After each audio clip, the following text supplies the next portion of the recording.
Are we good to start?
Ladies and gentlemen, we are live. Here we have finals of Diamond and Champ Division of Inferno League. We have Target Ban Aatrox, or formerly Target Ban Aatrox, now known simply as Target Ban, facing off against 143 eSports. I'm actually joined tonight by a special guest, Soldier 2525 of 141 eSports. Soldier? Yeah, what's up? So he will be joining us tonight. And yeah, just for everybody, it's 141, not 141. They're different. It's kind of interesting to see as it's 143 for 143 esports, but it's 141 for one. Yeah, I think. So, Soldier, you have any sort of profile on these teams for our audience to know about? I have some as well. I just want to hear from you first.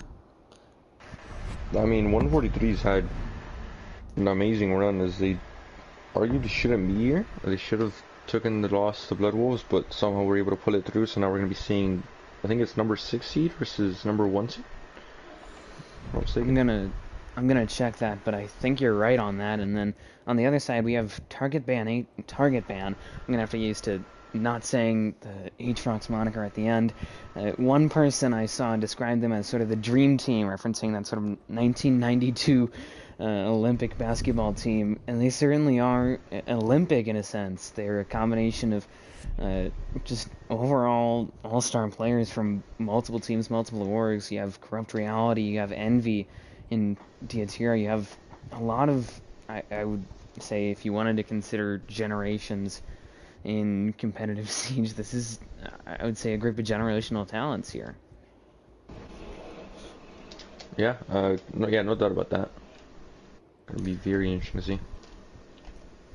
And then on the other side, 143 eSports, a very solid, well-established team. 143, actually. Do you know what that stands for, Soldier? Because I can fill it in. The answer to your question is I love you. 143, the letters in that phrase. So maybe they're hoping to say I love you as they start off this journey to win the championship here in the summer season of Inferno League, specifically the Diamond and Champ Division. We will be going for a few-week break after this match, and I think we've already finished up the Plat Division. We do have an All-Star game coming up within the next few weekends, but until then... The Plat Division's interesting. It should be a... 10 seconds remaining.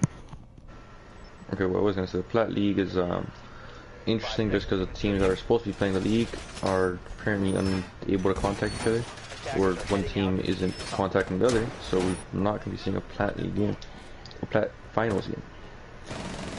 Yeah, there's been some controversy on that side, and I know that we normally have a cash prize here on Inferno League, but if I remember correctly, it was actually taken away as NYC will get the first kill here on Abulius. Does end up opening up the series with a man advantage for 143 eSports.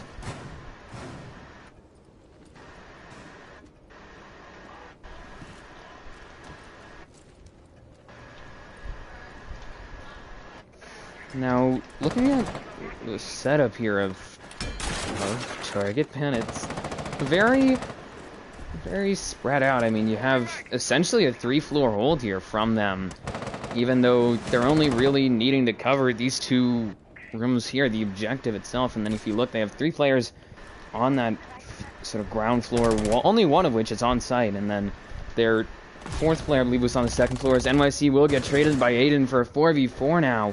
Evening up the numbers here is Target Ban. We'll have to see how they respond now, as a roam clear is starting up here by 143. Zach can be providing some support there for Aiden as he's all the way up in Cigar, trying to engage in a gunfight. Will be picked up by Zach. Pardon me, by Zahani Badger, actually. Got a wrong team here. But still, man advantage will remain for 143 eSports.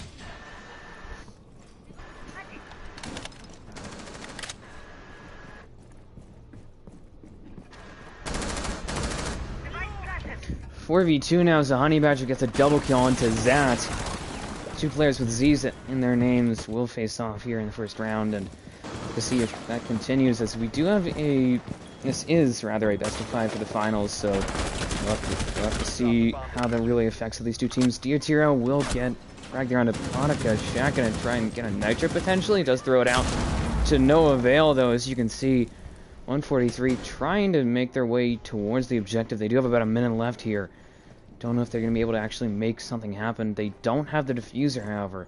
Was dropped when Bonica was killed there by Diatiro over by Smallbake. Will need to likely bust through that Syria gate and just burning it very quickly. Obviously, the Aruni, one of the more recent additions to competitive Siege, has been very influential. You see her in plenty of strats, and even though she's not banned a lot, she has played quite a bit. So Honey Badger will fall at the hands of Shaq. Just some good awareness and some good communication from his team. Will end up removing the man advantage from the defending team. And as I say that, Vicar takes down Diatiro up to just Shaq here. Gonna need to clutch up a 2v1. Low time, though. Watching his angles, trying to just beat the clock at this point. Spots keep him dead because he will knock him down. Trying to fire through the wall, take down Vicar. Vicar pushes forward here with the SMG-11 and will take out Target Band Shaq. That'll be a round here for 143 eSports. Hectic round. Yeah, not much to say except that. That's interesting hold. Just lost too many lives too early. Roamers didn't do enough. All kind of just went downhill. And we're able to bring it back at the end. Just Jaeger ended up playing much too aggressive onto Dining Door. Ended up costing, the entire half of the objective. It did. I mean, Bonica, as that ace, was trying to get on with, getting walls, but I don't think that them losing him, especially halfway through the round, losing your hard breach without him even getting any utility down, it didn't seem to phase 143 that much. Yeah, it's 143 was able to just pull through. It's gonna be interesting to see the rest of this map go, especially since they lost their first site, which is arguably one of the strongest sites on this map.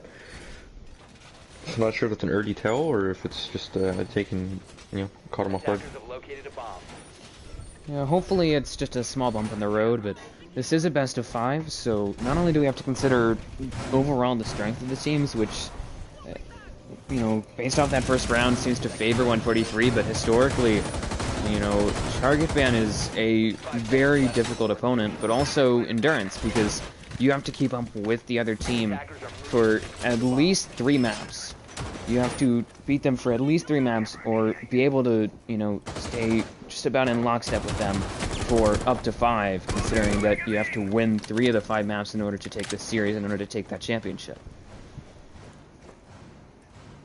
Just play by the Cade there to run out. Risking quite a bit.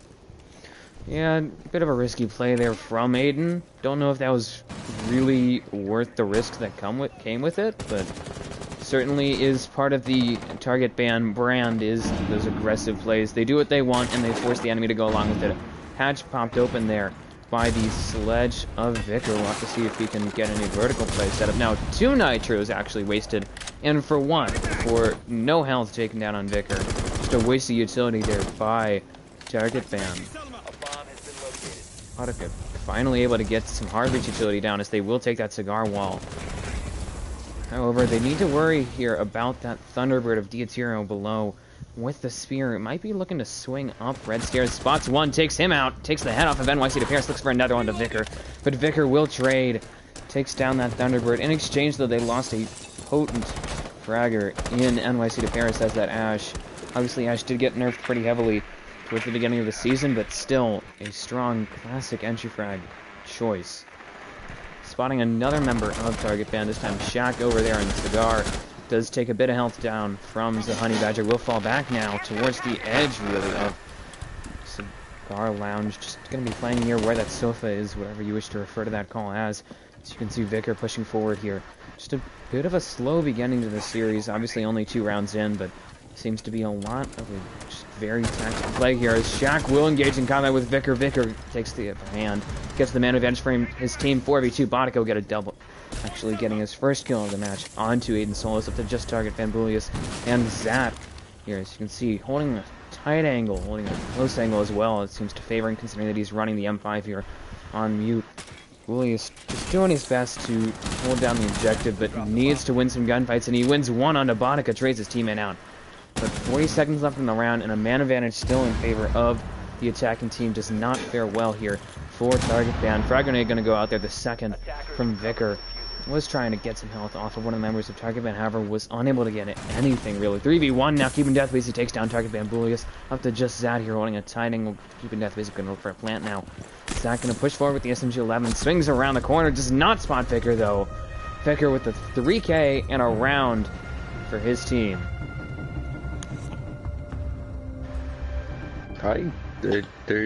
It's a rough start to this match. They're playing on the defense side, which should be their advantage. And they've lost their two opening rounds. And I do think it's all just because of progression. They've thrown away so much utility early in the round. They've played massively aggressive. As soon as the Thunderbird picks up the first kill, she books it, puts them in a man advantage, and no risk was played after the first kill. It's honestly just mistakes. It is mistakes, and I think part of that is that maybe we're seeing target ban.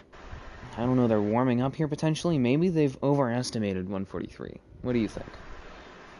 I don't doubt that at all. 143 has proven, in the games I've casted for them, they've proven to be a menace against other teams, and they are do not look like a 6-seed team. So they should not be taking this lightly at all. But you could be 100% correct about them just being, warming up to the match. They could, and the other thing is, as you mentioned, making some mistakes, and I think the big mistake here so far, besides potentially that sort of underestimation of 143, I almost said overestimation, but they don't seem to have overestimated the skill of 143 eSports. I was going to say that they are being very aggressive. I mean, throwing nitros out from that hatch, spawn peeking here. Last round they were spawn peeking, doing a 3-floor hold, and still taking gunfights when you're in a 4v5, getting pressured by half of 143. NYC to Paris will fall there. Not out just yet, but is brought down to at least 20 health by one of the members of target ban. I believe it was Diatiro. I could be wrong on that.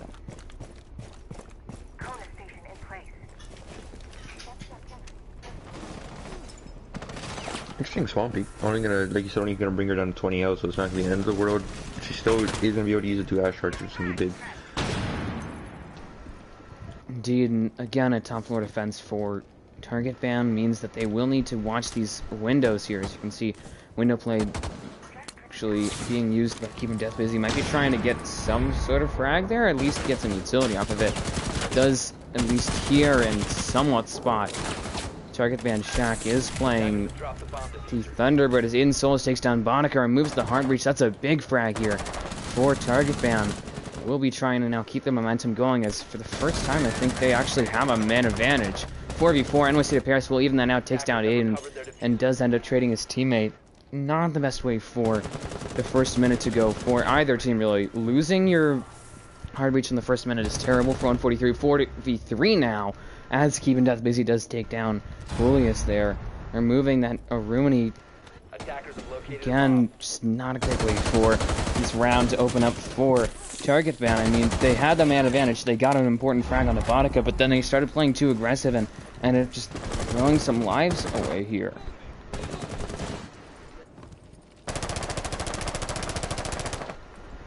It is really trying to even up the man count or give them the advantage over and over, but they're just getting punished because of it. Indeed. 4v2 now, though, is set. It's a Honey Badger, pardon me, I'm still getting used to these names. 4v1, actually. Keeping Death Busy gets a double kill there onto Diotiro. Julius, Shaq, they're all gone up to just Zad here against almost the entirety 143, but does not manage to get anything done. As you can see, NYC to Paris snubs any chance of any positive split for Target Ban. Yeah, at this rate, they need to figure out what they're doing wrong and correct it while they still can, because if they continue to lose rounds on defense, this map is almost guaranteed to go to 143. Absolutely. Seeming landslide beginning for Target Ban. If they can manage to stabilize themselves this next round, then they could actually potentially take this half back and even potentially take this map back, but they have a difficult road ahead if they don't win this next round. They, at best, will get a 3v3 split, so at that point, you know, the best that they can get is even. They will be going on to attack. This is Cafe. It's a friendly defender-sided map, so although we saw that so far 3-round rally from 143 could potentially expand even further than just 3 rounds, but so far is not looking great for Target Ban, considering they would be on attack on a defender-sided map, at best even with the opposing team of 143. If I remember correctly, this is actually 143's strongest map. I've seen them play this map before plenty of times. This and Oregon seem to be their 2 most common maps, as it is with most teams, to be honest. Yeah, it's just incredible, like I said, incredibly surprising to see the team be so dominant on the attacking side on Cafe.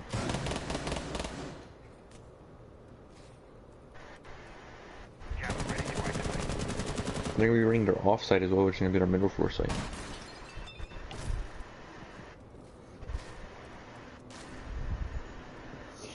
Yeah, it is interesting to see some middle side play here, some tertiary side potentially play from Target Ban. They seem stumped. I think that's why they've gone to this objective, is that they don't know what to do from here. They are trying their best, but they haven't been able to get anything done. And it's because they've been so aggressive. They're getting some kills off of it, but more often than not, it's just coming around and just hitting them right back in the face. I mean, it's just not really the way that they should be playing against 143. I don't know if they hadn't studied up enough on 143, but 143 seems to be a team that really thrives off of mistakes and off of punishing their opponents.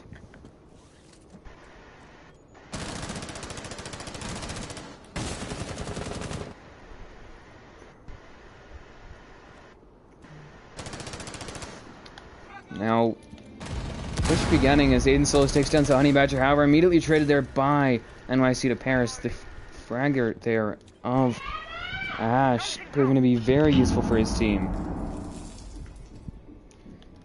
Now, even number situation here for these 2 teams, and just about even in terms of trading, really, in that neither team really lost a lot of utility in that frag. Obviously, you lose a strong roam clearer there, but at the same time, you lost your only player above, so I don't know if 143 has realized it or not, but if they do, then that's going to be big for them, in that they could essentially just take the vertical now. There's nothing to stop them from getting vertical control on a site that requires vertical control. This is looking like a mess for Target Ban. What are they even doing? 3v4 Bullies takes down Keeping Death Busy, removes that soft support of Nomad, but the damage has been done. Even though they have a man advantage, they lost the vertical. Obviously, low time will favor them, but now 143 can do whatever they want really to the objective because, admittedly late in the round, it was all forfeited by target ban. It's just a very messy playstyle that we're seeing employed by the number 1 seed here in Diamond and Champ Division. NYC to pairs the double kill on the Shotgun Man. Shaq Hammer traded soon after by Diatiro there. Double kill from him. Vicar will get a frag on a Diatiro. 2v2 now, even number situation. Low time though. Vodka needs to stick this plant. Vicar needs to protect him while he sticks it. SMG-11 will be pulled out, and nothing happens though. Julius, Zat, 2 frags, 2 players, 1 round, finally on the board for target ban. Yeah, it was rough. The attackers had no clue that they took top floor that quickly, and it kind of came back to bite them. They couldn't get enough done upstairs. Another good retake after they dropped down to that 2v2 situation. It was a good play from the defenders to double swing and pick up both the planter and the player covering the planter. So overall, it was a solid round from the defenders. Still made some mistakes. They played 1 person upstairs and that's it. But the best round yet. Yeah, speaking of that vertical extension, I mean, we saw it in play there. It's sort of the meta for that objective is to bring, a castle, a mute, the Jaeger, potentially, and a Rooney up there, and doing a vertical extension, but usually you hold it with at least 2 players, not with just 1. I don't know why they put so much utility into a hold that they gave up so easily, and didn't have a lot of manpower assigned to it. It seems a bit wasteful. Oh, 100%, and I don't... It's... Like, you can play more than 2 players just because it's such a key part of objective that you can even defend all of sight from upstairs. So it really just comes down to their personal preference, but to run it with only 1 person, like you said, it's messy. Just leave that much utility upstairs and not do anything with it. 5 seconds to insertion. Yeah, that's true. I would say that it is preference to an extent. It's just that it's unusual for a team to put that much utility and that little manpower into holding a vital part of the at least normal way to hold that objective. And it didn't seem like they were doing anything unusual for that. It seemed like they were just going for essentially same old, as they now will be looking to once again pick up a round here on this top floor, but they've gone here twice and have lost twice. So I don't think that it's exactly the strongest choice for them to be making this choice of actually going to this objective again. They can't go to the middle floor. They already won that. They just won that last round, and they could go to basement, but I don't think they're really feeling all that comfortable on it. But I think that that's a better option than going to this side again, where they play probably the same strategy. And we've already seen 143 pick up a win on this strategy twice now.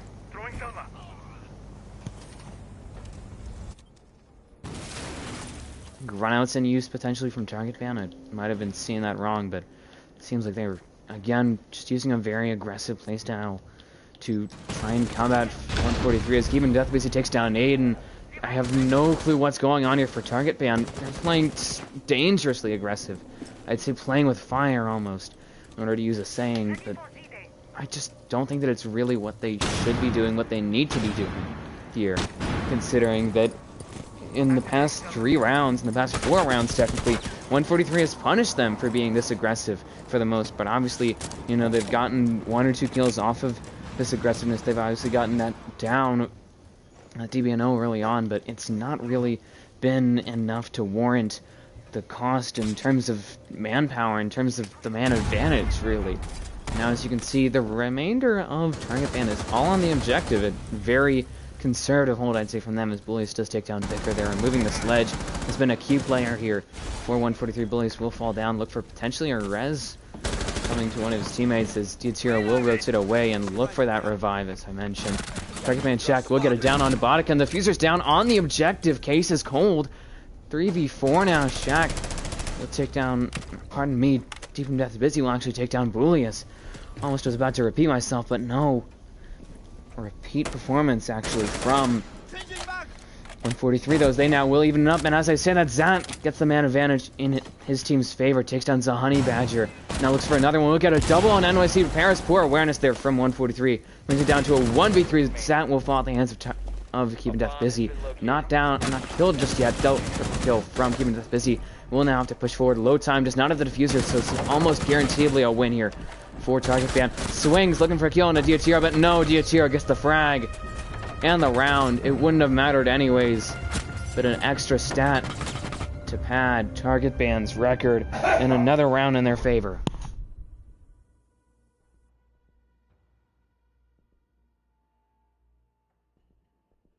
Yeah, admittedly a lot better round.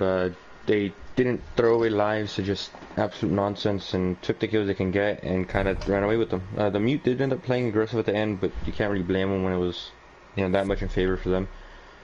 So overall, just a much better play. Agreed, and you mentioned the aggressive play. I think that actually benefited them in that for the first time they were smart aggressive. They were actually aware of where 143 was playing, where they were positioned, and managed to use that knowledge paired with their aggressiveness to actually get frags. I mean, you know, Zant playing aggressive, although it was a risky play, it ended up paying off in that he got 2 or 3 kills from that, and that's what they really needed. That's what got them the man advantage. That's what ended up getting them the round, as they now, for the final round of this first half, will go down to this basement ground floor objective. Yeah, it's the aggression they played there was good, but it wasn't just like a flimsy aggression. They you know, the Mute played with some smarts to it. It wasn't just swinging everything just to swing. Absolutely, that's what Target Ban needs to do really if they want to win against 143 is smart aggression. They can't just spawn peek everything. Well, they could, but it wouldn't be. It would. Because it would probably result in them throwing away man advantage and just making the job even harder for themselves. But they need to use the intel that they have and make smart decisions in terms of aggression, in terms of, you know, playing aggressive versus passive, slow versus, I'd say, faster, in order to really maximize their chances of winning gunfights and winning rounds as a result. So you can see, again, a very spread out hold from them. They have 3 players near or on the site, and then 2 above, so not too terribly bad, but certainly not great. 4v5 Diatira takes down NYC to Paris, and removing that nearly top frag. Ash there has been a consistent player for his team.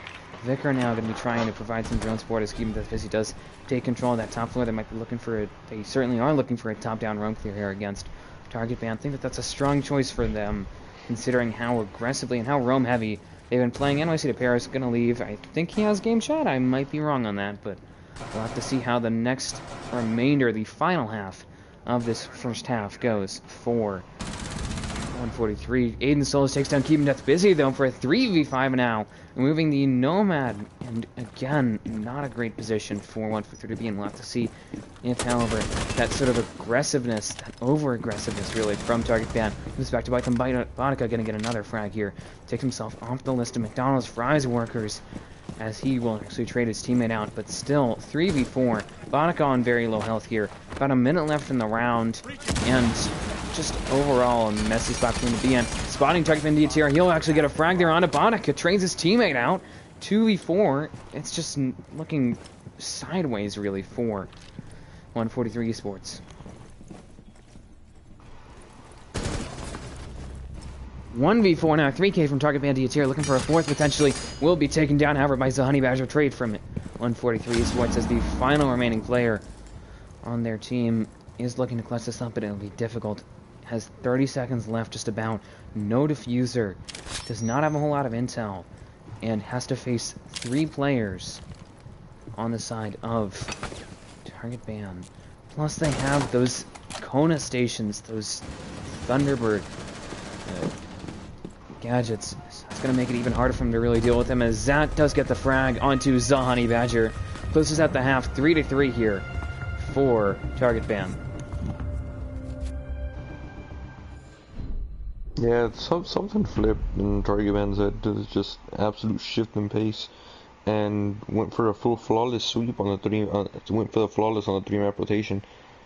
So I'm not sure what changes. It's gonna be interesting to see if they're gonna be able to use this small break they're gonna have to reload the player to possibly see what happens. And we will be pausing momentarily as we allow the 143 player that left NYC to Paris to return. Yeah, In the meantime, gonna go be on, interesting to see sorry. if it's gonna work. In the meantime, we'll take a quick look at the statistics here. We are missing NYC to Paris, but he was, I believe, 5-6 at the end of the last half, or at the end of the first half, pardon me. 6-6-2-4, 4-7, 4-4-2. Pretty even ball game between these two teams. Target Bandiatero showing up, did do some great fragging work in that final round to help them secure a 3-3 split.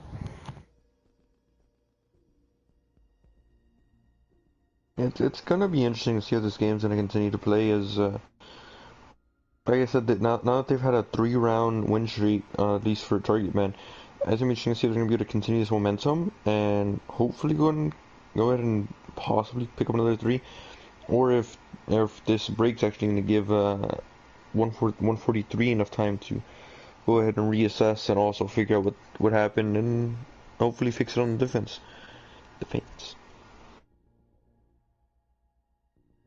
We'll have to see, but I think if we had to assign goals for each team, Soldier, what do you think they would be? Because of the switch sides, it's difficult to say, especially since we have yet to see either one of these teams play on this half. But for the attackers here, it's just gonna be up to. Attackers need to locate. It's really just gonna come down to exploiting this 4v5 and going through with it. If they can exploit this 4v5, it should be an easy round for them. As 143 is gonna have to play incredibly smartly and set up really good pinches. This is, I mean, I've been instructed by member 143 to unpause. They will be playing this 4v5, and that's going to really throw a wrench in whatever they had planned. In that, not only are they down a player, 10 seconds left. so down one gun, down one fragger, but also no team, or if there are any teams, very few teams make strats assuming that they'll be in a 4v5. They have one less operator to choose as well, so you don't have as much utility, and so it's a lot harder to make a complete strategy. So I think for 143, they really just need to get some more rounds here. Might not win it, it's unlikely, but never say never, and really the big thing is for them to put up some resistance here against Target Ban. The goal for Target Ban, I would say, is to just be a bit more cautious on the aggressiveness. Obviously now, since they're on the attack, they're the ones going after the objective, so now they can be a bit more aggressive, but still not too aggressive, I would say, to avoid rushing. As one example, Bodika did take aim and solos there, as Elias did get the first frag of the second half onto Vicar. Even trade about, let's say, removing the soft support there is not great, but not the end of the world. As you can see, though, a lot of the objective was left unreinforced here by 143. I mean, leaving Cigar Wall soft, playing just off-site somewhat. The Oryx there keeping that busy is going to certainly be a bit of a wild card, considering he does have that additional mobility. And the fact that he can pretty much hard counter any Monty. Target Van Boy is going to get a double kill, though. Looking for a third. Will be shut down, however, by Bodika. Did get nearly onto the objective and did certainly pose a risk there. 2v2 now, 1v2. So Honey Badger takes down Target Man. Shaq Diatiro will get a frag on Bodika. Up to just the Honey Badger here. Zat needs to get a plant down. Diatiro should cover him. That, or they just play this for a trade, play this for a 2v1. Just snuff out the Honey Badger. Put some pressure on him. So Honey Badger does fall at the hands of Diatiro, and that'll be around here for Target Ban.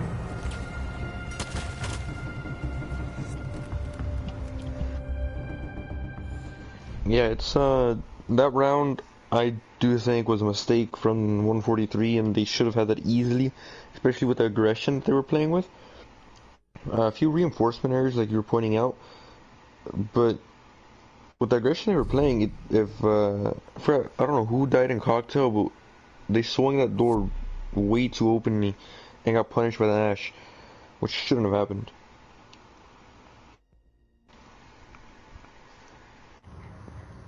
Absolutely. I mean, the general rule of thumb is if you're man up, if you're in a 5v4, for example, you can play more passively, hold crossfires, hold angles, 2v1.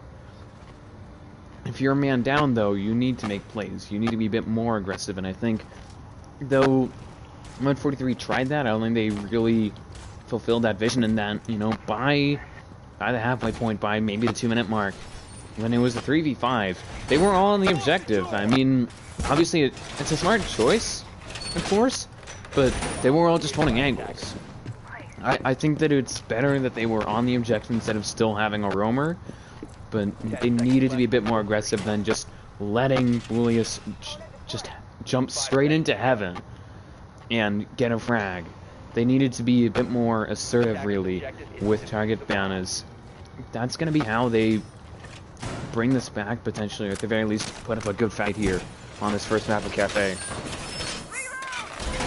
Yeah, that Ash completely destroyed. I am not a fan at all of how Julius is playing this. It's giving up way too much, and again we're seeing the Pinka punish. They are trying to exploit this as much as they possibly can for the 4v5.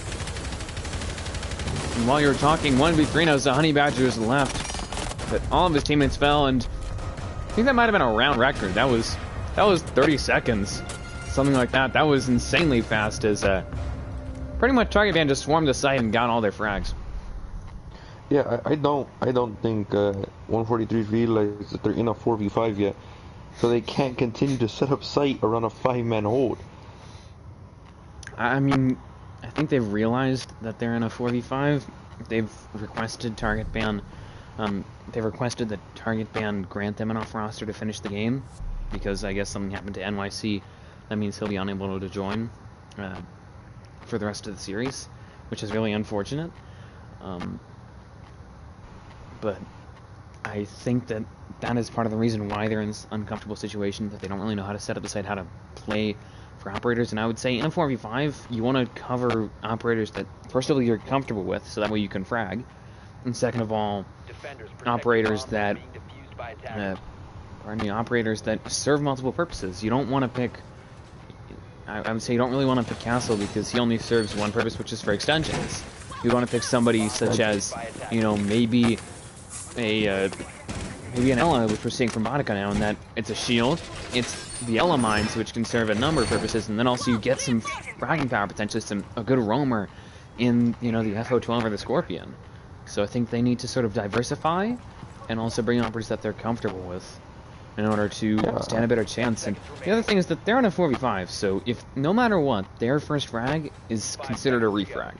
It's as though they tried to spawn peek and got counter spawn peek by target ban without any damage happening onto target ban. So they need to be cautious here. They need to win some gunfights and play for trades, because if they get into a 3v5, then that is a bad spot for them to be in. Aiden Soul is going to be trying to rush here, actually, bringing the Finca Sausage. He's using the Surge there, help them get rid of one of the Grizz mods, and uses it on another one, 4v4. It's on Honey Badger took down Bully, 3v4 now. FO12 in play from Bonica. As they predicted, 2v4. Shack will take down one onto Honey Badger. Keeping Death busy, gets a frag on Aiden Soul. Diatero is down now. Not just yet. Target man Zach gonna look for a frag here. 2v2. Bonica will take down target man Shack. However, traded, and double kill from Zat. Closing out the round here. 6-3 now for target ban. Yeah, I don't know what they can do here in the 4v5. I don't think they're going to the right site for it. I don't think they're holding site correctly. I think once in the 4v5, they're trying to still run around their old strats, and instead of just running, they're better off running rank strats, running normal wall denial, roamer, and 2 decent gunners. But instead, they're continuing to try running a 5-man strat that just won't work. Especially not against the way they're playing. Is they're rushing way too much. They're just not able to pick up the kills that they should be picking up onto the attackers. There's no reason the Finca gets into Bakery completely uncontested, just one element and nobody's there to refrag the element. Defenders, protect your bombs from being defused by attackers.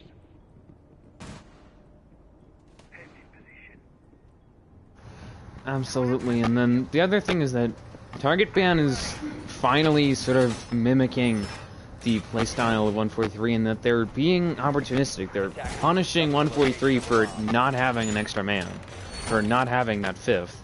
And then, you know, we're seeing them rush with... Oh, they almost had a blitz there. They have a Finca with a shotgun. You know, they're pretty much just getting onto the site as fast as possible. 10 seconds left. We might see them all, or a good amount of them, try and drop Heaven 5 seconds left. again. before insertion. But I Heaven just... or talking Skylight? Attackers objective is to defuse Heaven, the bomb. Skylight, whatever you want to call this sort of area that we saw actually a play happen at the very beginning of this 45 period when Bullius dropped through that Skylight and got a frag on to keep him death as he was playing the Orcs in Cocktail. But just think that at this point, it's gonna be another rush from I wouldn't say you're right about the that. attacking team. I mean, look, Aiden Solo's gonna already push up, get some frag on his Honey Badger, who was trying to actually nitro him 2v5. 1 versus all now. Keep him death busy with the map on the line. And, decides instead of taking a gunfight, we'll just end his life.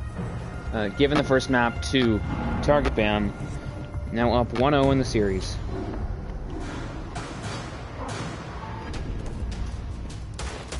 Yeah, I think if they continue to play a 4v5, or if Target Ban doesn't allow off-roster fifth, I don't have much faith here for 143. As NYC with a big player alone, but let alone when you have a rush strat, which I'm going to say myself, I can't really play against. It just makes it that much more difficult. As they do not seem prepared, even though they know it's coming, they can't seem to prepare for it. And ladies and gentlemen, I think we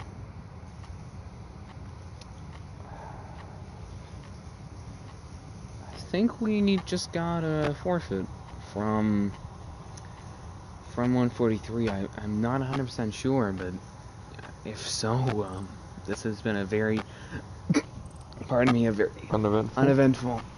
Yep. Yeah, I mean, incredibly uneventful. It's solely one map, and the first half of the map was great to watch as we saw 143 show some dominance over Target Ban. And from the looks of it, it was going to be an incredible match, but then we had a problem with NYC and not sure what happened to him. Unfortunate at that, but you know, now they ended up losing the map 7-3 due to 4v5. Indeed, and it has been confirmed a forfeit for Target Ban, who will be the champions of the summer season of Diamond and Champ League. Very unfortunate end to both Plat and Diamond and Champ League here in Inferno League. So, instead of going out with a bang, went out with a fizzle.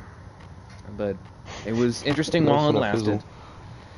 Certainly less than a fizzle, and I've been a Scargo player. My co-caster here has been Soldier. We will see you all in a few weeks. See ya.